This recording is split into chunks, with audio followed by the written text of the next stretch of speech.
You're sitting with a decision. You feel pulled into directions. And in your head, it sounds like chaos.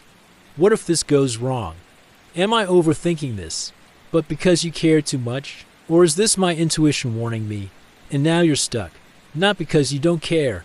We're constantly told to trust our gut. But no one explains how to hear it when your mind is louder than your instincts. When every thought feels urgent, it might scare you.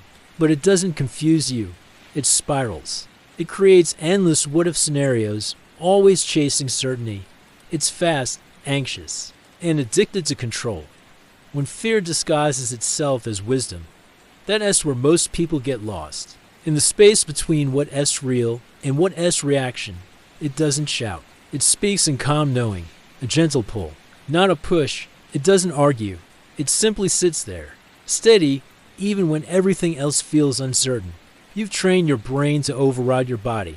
You've been taught that more logic equals more control. But intuition doesn't live in logic. You stop asking for 10 signs and start honoring the first one you already felt.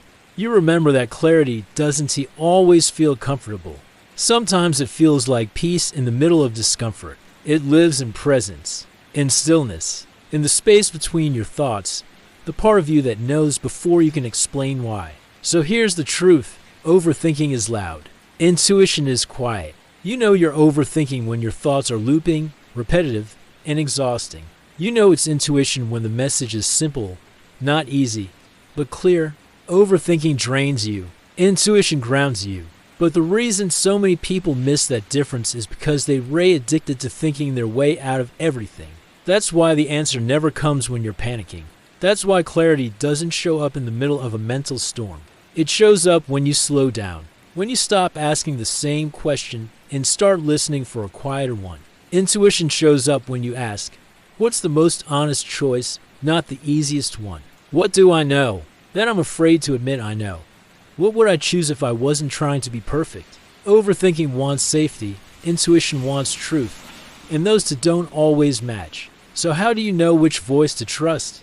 You get still. You step away from the noise. And maybe that's the key. Overthinking is afraid of pain. Intuition accepts it as part of the path. You're not confused. You're not broken. You're just scared. But your gut isn't. It already knows. The question is, will you finally get quiet enough to hear it?